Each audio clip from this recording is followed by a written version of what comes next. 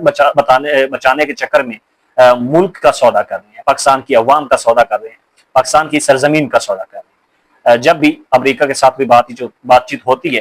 امریکہ کی طرف سے عمران خان کی رہائی کے لیے پریشر ڈالا جاتا ہے، تو ہمارے حکمران وہاں پہ کوئی نہ کوئی چیز پیش کرتے ہیں اور ڈیل کے طور پہ چند دن کے لیے امریکہ کو خاموش کروا دیا جاتا ہے۔ یا پھر امریکہ کو کوئی نہ کوئی ڈیل منظور کروانی ہوتی ہے، کوئی نہ کوئی ان کے ساتھ سودا کرنا ہوتا ہے، تو وہ عمران خان کی رہائی کا مطالبہ کرتے ہیں۔ حکومت وقت پاکستان کی پھر سے گھٹنے ٹیکتی ہے اور ان کی اگلی شرط مان کر لیٹ جاتی ہے۔ تو اس کا سب سے زیادہ نقصان اس وقت حکومت پاکستان کو ہو رہا ہے، حکومت کو، شہباز شریف صاحب کو، اور اس وقت جو ان سب چیزوں کو سنبھالے ہوئے ہیں ان کو چاہیے کہ عمران خان کو رہا کریں، پاکستان کو سٹیبلٹی کی طرف لے کے جائیں، بجائے اس کے کہ آپ ایک شخص کو دبانے کے لیے اپنے ملک کا سودا کرتے چلے جائیں۔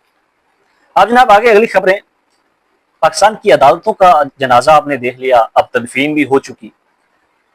ATCs نے فیصلے دیے 4 مہینوں میں، اور لوگوں کو 10 سال کی سزائیں ہوئیں، ایک ہی مقدمے میں متعدد لوگوں کو سزائیں ہوئیں۔ اب جناب اسلام آباد کی ایک مقامی عدالت نے 26 نومبر والا جو میسکر تھا اس کے حوالے سے تقریباً 50 لوگوں کے اریسٹ وارنٹ جاری کیے۔ ان لوگوں کو جو ہے گرفتار کر کے حوالات میں ڈالا جائے گا، ان کو عدالتوں میں پیش کیا جائے گا۔ اور وہ لوگ کون ہیں؟ وہ پاکستان تحریک انصاف کے پارلیمنٹیرینز ہیں، MPAs ہیں، MNAs ہیں اور ایکٹیو ورکرز ہیں۔ ان میں کن کے نام شامل ہیں؟ سلمان اکرم راجہ، شیر افضل مروت، طیبہ راجہ،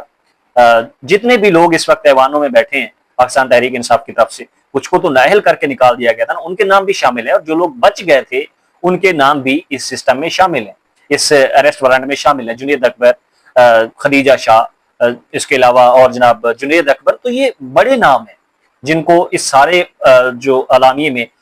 ملوث کیا گیا ہے، اور اب ان کے وارنٹ گرفتاری جاری ہو چکے ہیں۔ 5 اگست کی تحریک کی کال سر پہ ہے، تحریک عمران خان کا مقصد ہے اور ان کی کال پہ یہ تحریک ہونی ہے، اور اب حکومت نے اپوزیشن کو ختم کر دیا۔ ان کا مطالبہ یہی تھا کہ اپوزیشن کو ختم کر دیا جائے، کہیں پہ کوئی بولنے والا نہ ہو، جو بھی بولتا ہے اس کے اوپر کوئی نہ کوئی مقدمہ ڈالو، اس کو جیل میں بند کر دو، یا پھر اس کو نااہل کر کے اسمبلی سے باہر نکال دو۔ پاکستان تحریک انصاف کے جتنے بھی اپوزیشن لیڈران تھے، پارلیمانی لیڈران تھے، ان کو جو ہے کئیوں کو سزائیں ہو چکی، کئیوں کے اب وارنٹ گرفتاری جاری ہو چکے۔ تو یہ پاکستان کی عدلیہ کا ایک سیاہ ترین باب ہے جو عدلیہ اب لکھ رہی ہے۔ قاضی فائز عیسیٰ نے جسٹس منیر کے بعد ایک سیاہ ترین باب لکھا، اور وہاں سے یہ روایت شروع ہوئی، اور اب یہ مزید تقویت پکڑتی جا رہی ہے۔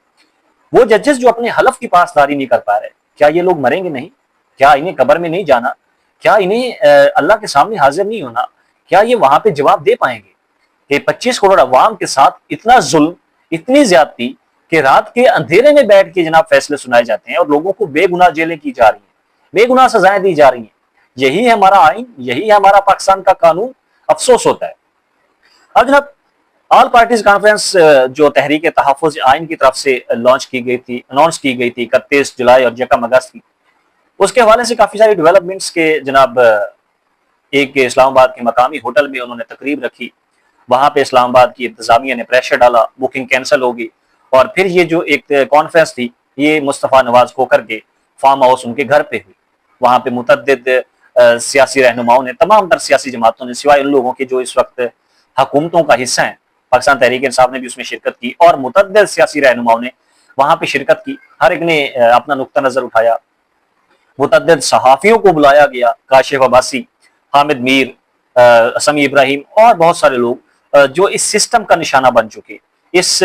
فسطائیت کا نشانہ بن چکے، ان کو وہاں پہ بلایا گیا، ان کا وہاں سے پوائنٹ آف ویو لیا گیا۔ اور حامد میر صاحب نے تو کہا ہے جناب ہم نے تو قائد اعظم کے آئین اور ان کے اعلامیے کے ساتھ وفا کی ہے، اور ہم نے انہی سے سیکھا ہے جو ہم بات کر رہے ہیں۔ انہوں نے کہا تھا کہ کسی بھی شخص کو بغیر ایف آئی آر کے گرفتار نہیں کیا جا سکتا، بغیر ایف آئی آر کے اس کو حراست میں نہیں لیا جا سکتا، یہ سب ناجائز ہے، اور ہم بھی ان کے حکم کی تعمیل کرتے ہوئے، ان سے سیکھتے ہوئے ان چیزوں کو ہائی لائٹ کرتے ہیں۔ اور پھر ہوتا گیا ہے، پروگرام آف ایئر ہو جاتے ہیں، صحافیوں کو اٹھا لیا جاتا ہے، ارشد شریف کو مار دیا، عمران ریاض کے ساتھ کس طرح کا رویہ رکھا، مطیع اللہ جان جیسے آدمی کو نہیں چھوڑا، کاشف عباسی جو بیلنس کر کے چلنے والا صحافی تھا اس کا پروگرام آف ایئر کر دیا گیا، اس کو سینسر کر دیا گیا، اور تو اور جناب اس میں شاعروں کو نہیں چھوڑا گیا، بزرگ صحافیوں کو نہیں چھوڑا گیا، تو ہم کس کی بات کریں؟ اوریا مقبول جان جیسا بزرگ شہری جو صحافت کے پیشے سے منسلک ہے اور اپنی 25 کروڑ عوام کی ترجمانی کرتا ہے، اس کو اٹھا کے ٹارچر کیا، اس کو اٹھا کے ننگا کیا، تو یہ پاکستان کا آئین اور قانون اس کی اجازت نہیں دیتا۔ آل پارٹیز کانفرنس میں جو ہے 2 دن کی کانفرنس، اور اس کے بعد ایک اعلامیہ جاری ہوا ہے، مصطفیٰ کھوکھر صاحب نے اس اعلامیے کو جو ہے وہ پبلش کیا، میڈیا کے سامنے رکھا ہے۔ اس میں وہ یہ کہتے ہیں جی کہ اس وقت پاکستان میں مکمل طور پہ انڈکلیئرڈ مارشل لا ہے، فسطائیت کا نظام ہے، پاکستان کی حکومت مکمل طور پہ ناکام ہے، اور یہ جو فارم 47 کی بیساکھیوں پہ کھڑی حکومت ہے ان کے پاس اختیارات نہیں ہیں۔ ایک مشترکہ اعلامیہ جاری کیا گیا ہے تمام تر سیاسی جماعتوں کی وابستگی کے ساتھ، ان کی اجازت کے ساتھ، ان کی اپروول کے ساتھ۔ اس میں کچھ اہم پوائنٹس ہیں۔ سب سے اہم پوائنٹ ہے عمران خان اور سیاسی قیدیوں کی رہائی، عمران خان کی رہائی، ان کی اہلیہ کی، اور پاکستان میں موجود تمام تر سیاسی قیدیوں کی رہائی کا مطالبہ کیا گیا ہے۔ اس کے علاوہ اس وقت جو ایک ہائیبرڈ نظام ہے وہ اپوزیشن کا خاتمہ چاہتا ہے، اور اپوزیشن کا خاتمہ کیا جا رہا ہے، یہ ایک نہایت قابل افسوس عمل ہے، اور اس کی ہم مذمت کرتے ہیں۔ یہ جناب اے پی سی کانفرنس میں بعد میں مصطفیٰ نواز کھوکھر صاحب نے اعلامیہ پڑھ کے سنایا۔ اس کے ساتھ ساتھ تمام تر سیاسی جماعتیں پاکستان کے اندر ہونے والی بے روزگاری کے اوپر آواز اٹھا رہی ہیں، اور اس وقت جو 45% پاکستانی عوام ہے وہ غربت کی لکیر سے نیچے جا چکے ہیں، اور نوجوانوں میں تقریباً 20% سے زائد بے روزگاری کی شرح ہے، اور ٹوٹل شرح جو ہے وہ 22% ہے بے روزگاری کی، اور اس وقت پاکستان مزید ترین جو ہے وہ حالات اظہار کا شکار ہوتا جا رہا ہے، حالات خراب ہوتے جا رہے ہیں۔ اور یہ اب جو آل پارٹیز کانفرنس تھی، اعلامیہ جاری ہوا، کیا یہ لوگ کوئی تحریک چلائیں گے، یا پھر ان کو کوئی تحریک چلانے کی اجازت مل پائے گی حکومت وقت کی طرف سے؟ تمام تر اپوزیشن کو ختم کر دیا، پاکستان تحریک انصاف کے تمام تر لیڈران کے اوپر مقدمات بنا دیے، کچھ کو اب سزائیں سنائی گئی، کچھ کے اوپر جو ہے اریسٹ وارنٹ جاری ہو گئے۔ اور اب ایک اور اہم چیز ہے کہ جتنے بھی لوگوں کو سزائیں سنائی گئی ان میں سے اکثریت یہ چاہتی ہے کہ وہ اب سرنڈر کریں گے، وہ اب جیلوں میں جائیں گے، وہ اب ظلم اور فسطائیت کے نظام کا مقابلہ جیل سے بیٹھ کے کریں گے۔ جتنے لوگوں کو سزائیں سنائی ہیں، صاحبزادہ حامد رضا صاحب نے تو کہا جناب میں نے حلف کی پاسداری کی ہے، میں نے عمران خان کا ساتھ نبھایا ہے، اور جاوید ہاشمی صاحب نے صاحبزادہ حامد رضا صاحب کو فون کر کے کہا جناب مجھے آپ پہ فخر ہے، آپ نے اپنے دادا اور اپنے والد کی روایات کے اوپر قائم رہتے ہوئے عمران خان کے ساتھ وفاداری نبھائی، اپنی عوام کے ساتھ وفاداری نبھائی، اور اب آپ کے اوپر ہمیں فخر ہے۔ اور صاحبزادہ حامد رضا صاحب خود بھی اس چیز کا کہتے ہیں کہ میں اس ظلم کے نظام کے سامنے جھکا نہیں، مجھے متعدد بار آفرز دی گئی، لیکن میں نے بجائے اس کے کہ جھکتا اور گھٹنے ٹیکتا، میں نے اپنی عوام کے ساتھ دھوکہ نہیں کیا، ان کے ساتھ میں نے غداری نہیں کی، اور میں جو ہے اب اس نظام کے ساتھ لڑوں گا۔ اب جناب آخری چیز ہے، ڈاکٹر ثانیہ نشتر والی سیٹ پہ مشال یوسفزئی صاحبہ منتخب ہو چکی ہیں سینیٹر آف پاکستان، ایک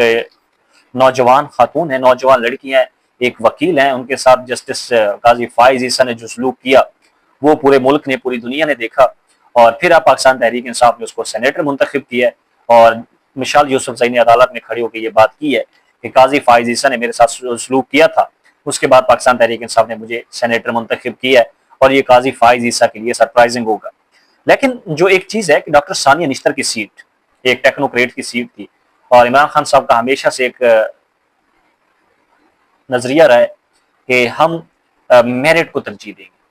شاید پاکستان تحریک انصاف کے پاس ڈاکٹر ثانیہ نشتر کا متبادل نہ ہو، اس لیے انہوں نے مشال یوسفزئی کو یہ سیٹ دی ہے. وہ بھی ایک ایکٹیو ممبر ہیں، ایک وکیل ہیں، ایک ایکٹیو ورکر ہیں پاکستان تحریک انصاف کی، ان کی بھی خدمات ہیں. لیکن ڈاکٹر ثانیہ نشتر جو پاکستان کا سرمایہ تھا، ایک بہت بڑی کارڈیالوجسٹ جو اس وقت گاوی میں ایز اے سی ای او کام کر رہی ہے، جو وہاں پہ پوری دنیا میں پاکستان کو ریپرزینٹ کر رہی ہے، لیکن پاکستان کی حکومت ان کو بھی نہیں چھوڑ سکی، ان کو بھی نہیں بخشا،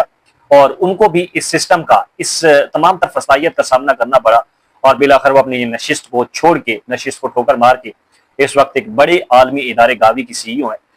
جو ڈاکٹر ثانیہ والی کمی ہے وہ کبھی بھی پاکستان میں پوری نہیں ہوگی. ہاں البتہ حکومت ان کے ساتھ منت سماجت کرے، ان کے ساتھ مطالبہ کرے کہ وہ پاکستان آئے. پاکستان کو ڈاکٹر ثانیہ نشتر جیسے مزید لوگوں کی ضرورت ہے،